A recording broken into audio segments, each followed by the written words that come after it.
Hello, good evening and how are you. हम काफ़ी time के बाद एक क्लास स्टार्ट कर रहे हैं और आज हम क्लास स्टार्ट कर रहे हैं अकाउंटेंसी की। Accountancy class 12th, accountancy class 12th, जिसमें हम चैप्टर नंबर 3 स्टार्ट करने वाले हैं, जिसका नाम है अकाउंटिंग रेशियोज़। हम बुक यूज़ कर रहे हैं टी.एस. ग्रेवाल। इसके बाद हमें आपको एनसीईआरटी की भी सारे क्वेश्चंस की आंसर्स दे दूंगा। जो अनसॉल्व क्वेश्चंस हैं एनसीईआरटी के, उनके आंसर्स भी मैं दे दूंगा। सबसे पहले तो हम इस बुक में से पढ़ेंगे। तो सबसे पहले देखिए रेशियो, अकाउंटिंग रेशियो। तो उसके लिए हमें पहले समझना पड़ेगा कि रेशियो क्या होता है। रेशियो क्या होता है? Ratio it is an arithmetical expression. देखिए, अरिथमेटिकल का मतलब क्या होता है? मैथमेटिकल ही होता है। मैथमेटिक्स में बहुत सारी ब्रांचेस होती हैं, जिसमें से एक अरिथमेटिक्स भी एक ब्रांच होती है। आपने सुना होगा ट्रिग्नोमेट्री, अरिथमेटिक, अलजेब्रा, ये सारी ना ब्रांचेस होती हैं मैथमेटिक्स की। जैसे अगर कैलकुलस, ये सारी ब्रांचेस होती हैं मैथमेटिक्स की। उसमें से एक ब्रांच होती है अरिथमेटिक। अरिथमेटिक और अलजेब्रा ये दोनों मिलकर अकाउंटेंसी बनाते हैं, जिसमें से हम कह सकते हैं कि 90% जो है अरिथमेटिक का पार्ट होता है और 10% कहीं कहीं जहाँ हमें एक्स का फॉर्म लेना पड़ता है अकाउंट्स को सॉल्व करने में, 11th और 12th में इक्वेशंस को सॉल्व करने में, वहाँ हम कह सकते हैं कि अलजेब्रा का पार्ट भी आया है। अब देखिए होता क्या है कि अरिथमेटिक का मतलब होता है एडिशन, मल्टीप्लिकेशन, सब्ट्रैक्शन और डिवीजन। ये होता है अरिथमेटिक। ये सारे लॉज लगते हैं उसमें। अलजेब्रा में जहाँ कोई वेरिएबल ले लिया जाए, जैसे कि x की वैल्यू फाइंड करना, y की वैल्यू फाइंड करना, z की वैल्यू फाइंड करना, तो जहाँ जिसकी वैल्यू फाइंड करनी पड़े उनको क्या कहा जाता है? वेरिएबल।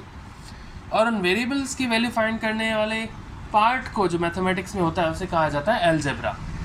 तो मैथमेटिक्स के अलजेब्रा और अरिथमेटिक को मिलाकर बनता है अकाउंटेंसी। अरिथमेटिक से और भी काफ़ी चीज़ें बनती हैं, जैसे कि हिस्ट्री में जो भी हम लेते हैं, डेटा लेते हैं, उसे अरिथमेटिक के बेसिस पे भी लिया जाता है। ठीक है, तो रेशियो क्या है? It is an arithmetical expression between two related items. क्या होता है? Between two related items. दो किसी रिलेटेड आइटम्स के बीच में जब हम एक्सप्रेशन देते हैं, रिलेशनशिप बताते हैं, तो उससे क्या कहा जाता है? रेशियो। फॉर एग्जांपल अगर हम हाइट का ले लें, ratio of height of 2 persons। अब आप कहेंगे कि सर आप तो मैथ्स अकाउंट्स पढ़ा रहे थे, मैथ्स कहाँ से आ गई? एक एग्जांपल ले रहे हैं। मान लीजिए ए और बी दो लोग हैं, आपने पार्टनरशिप पढ़ी है, दो पार्टनर्स मान लो। इसकी हाइट है 180 सेंटीमीटर्स और इसकी हाइट है 190 सेंटीमीटर्स। तो मैं अगर रेशियो लूँ ए रेशियो बी, तो आ जाएगा 180 रेशियो 190, 0 से 0 कैंसिल, 18 रेशियो 19। ठीक है, ये होता है रेशियो। ये क्या बता रहा है कि ए की हाइट जो है वो 18 टाइम्स है और बी की हाइट 19 टाइम्स है। इसका मतलब बी की हाइट ज़्यादा है। यहाँ तक कोई प्रॉब्लम? अब हम आते हैं इस चैप्टर के नाम पे, अकाउंटिंग रेशियो। देखिए सीधा ही रेशियो को समझो। अरिथमेटिकल एक्सप्रेशन है दो रिलेटेड टर्म्स के बीच में, दो रिलेटेड आइटम्स के बीच में। और जब ये एक्सप्रेशन दिया जाता है व्हेन द रिलेशनशिप बिटवीन, या फिर एक्सप्रेशन बिटवीन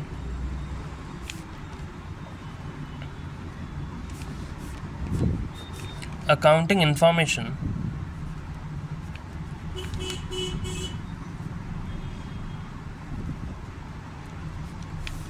इज कंप्यूटेड या फिर कैलकुलेटेड, तो उसे क्या कहा जाता है? Accounting ratio. जब अकाउंटिंग इंफॉर्मेशन के बेसिस पे आप एक रेशियो लेते हैं तो उसे कहते हैं accounting ratio. For example gross profit है 10,000 और नेट सेल्स है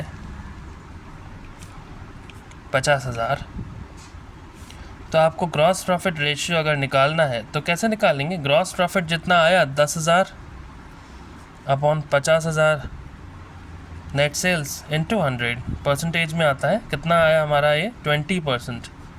ठीक है, हाउ मच परसेंट? 20%। वापस काट के लिख देते हैं इसको, कितना आया 20%। तो ये हो गया आपका अकाउंटिंग इन्फॉर्मेशन के बीच में रेशियो का निकालना। आगे हम पढ़ेंगे तो और आपको इजीली समझ आ जाएगा। ये तो हो गया कि रेशियोज क्या होते हैं। अब इन दोनों का एक स्क्रीनशॉट ले लो या फिर नोट कर लो, जैसे आपको समझ आए।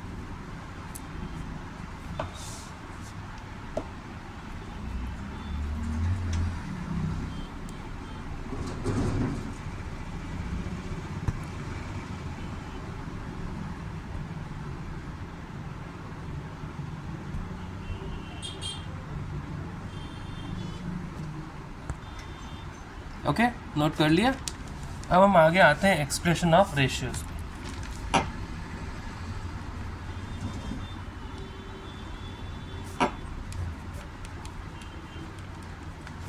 रेशियो के एक्सप्रेस करने के काफ़ी फॉर्म्स होते हैं। पहला होता है प्योर रेशियो।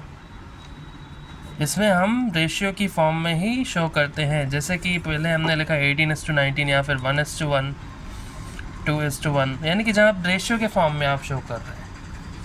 दूसरा होता है परसेंटेज की फॉर्म में, जैसे कि मैंने ग्रॉस प्रॉफिट रेशियो ऊपर निकाला था, तो जो भी आंसर आएगा उसको परसेंटेज की फॉर्म में लिखेंगे 100 से मल्टीप्लाई करके। ठीक है, परसेंटेज की फॉर्म में आता है। तीसरा आता है टाइम्स में। अब टाइम्स में कौन से आते हैं, परसेंटेज में कौन से आते हैं, ये सब हम आगे आने वाले चैप्टर में पढ़ेंगे, मतलब इसी चैप्टर के आगे के पार्ट्स में पढ़ेंगे। एक होता है फ्रैक्शन फॉर्म में, जैसे कि fraction form, average collection period वगैरह जो भी होता है वो फ्रैक्शन फॉर्म में होता है। यहाँ तक कोई प्रॉब्लम? अब हम क्या करेंगे, हम सीधा ही क्लासिफिकेशन पढ़ेंगे अकाउंटिंग रेशियोज की, यानी कि अकाउंटिंग रेशियोज कितने पार्ट्स में डिवाइडेड होते हैं। आइए देखते हैं।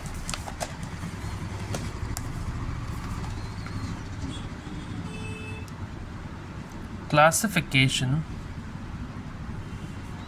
Of accounting ratios. देखिए, अकाउंटिंग रेशियो सबसे पहले होता है short term solvency ratio.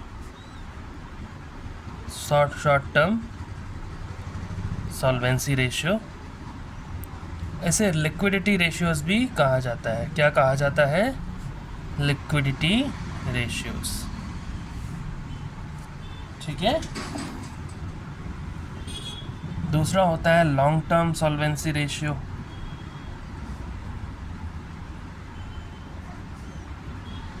Long term solvency ratio, कोई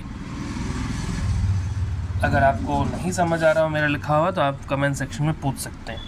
इसे सॉल्वेंसी रेशियो भी कहते हैं। तीसरा आता है एक्टिविटी रेशियो, जिसे टर्नओवर रेशियो भी कहते हैं। और चौथा आता है आपका प्रॉफिटेबिलिटी रेशियो।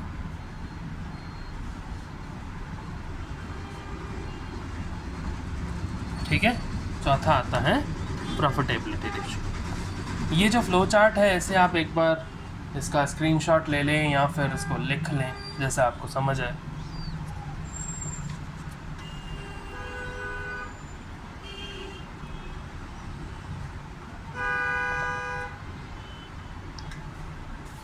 ठीक है, आगे बढ़ें। सबसे पहला है हमारे पास शॉर्ट टर्म सॉल्वेंसी रेशियो, जिसे आप लिक्विडिटी रेशियोज भी बोलते हैं। ठीक है, इसमें दो पार्ट्स आते हैं। पहला होता है करंट रेशियो। करंट रेशियो क्या बताता है? It shows the relationship between current assets and current liabilities। Current ratio क्या बताता है? Relationship between current assets and current liabilities. तो जैसा आपका लिखा हुआ है मीनिंग में, डेफिनेशन में, उसी अकॉर्डिंग अगर मैं करंट रेशियो का फॉर्मूला देखना चाहूँ तो ये क्या बताता है? Relation between current assets and current liabilities. तो फॉर्मूला हो जाएगा current assets upon current liabilities. Current assets upon current liabilities.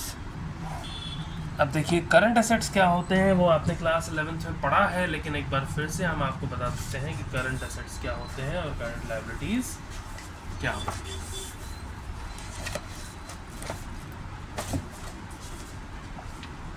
देखो, करंट एसेट्स, करंट एसेट्स में हो जाएगा आपका करंट इन्वेस्टमेंट,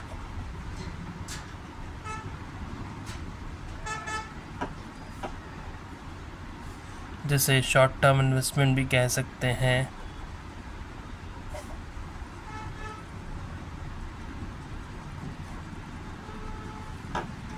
दूसरा हो जाएगा मार्केटेबल सिक्योरिटीज़,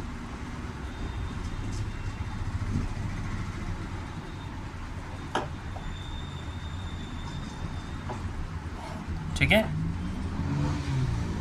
तीसरा हो जाएगा आपका स्टॉक या फिर जिसे इन्वेंट्री भी कहते हैं। इन्वेंट्रीज में से आप लूज टूल्स और स्टोर्स एंड स्पेयर्स को हटा देंगे, वो मैं बताऊंगा क्यों। Except loose tools, stores and spares, ठीक है।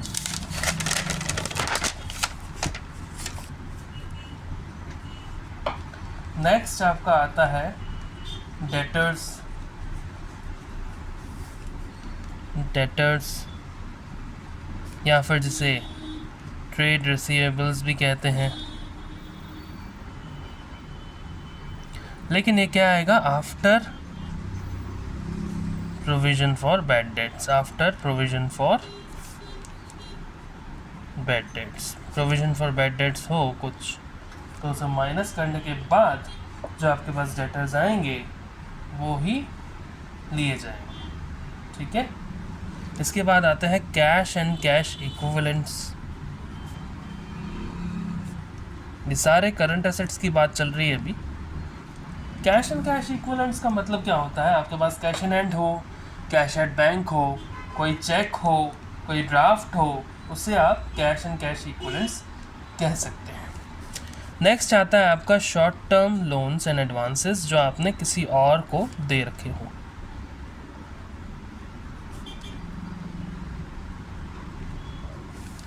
ठीक है। उसके बाद आता है अदर करंट एसेट्स, जैसे कि प्रीपेड एक्सपेंसेस,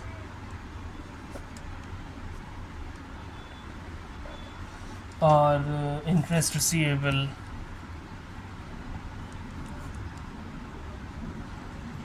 वगैरह वगैरह, ठीक है। कोई प्रॉब्लम? ये तो हो गए करंट एसेट्स। अब हम आते हैं करंट लायबिलिटीज़ पे। करंट लायबिलिटीज़, करंट लायबिलिटीज़ कौन कौन सी होती हैं? जैसे कि शॉर्ट टर्म बोरोविंग्स,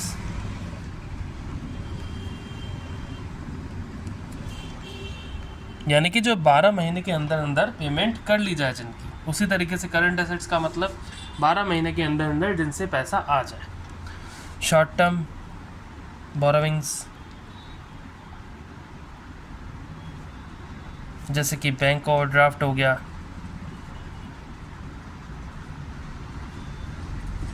उसके अलावा आपका कैश क्रेडिट हो गया, उसके अलावा current maturities of long term debt हो गया, इसी साल मैच्योर हो रहे हैं।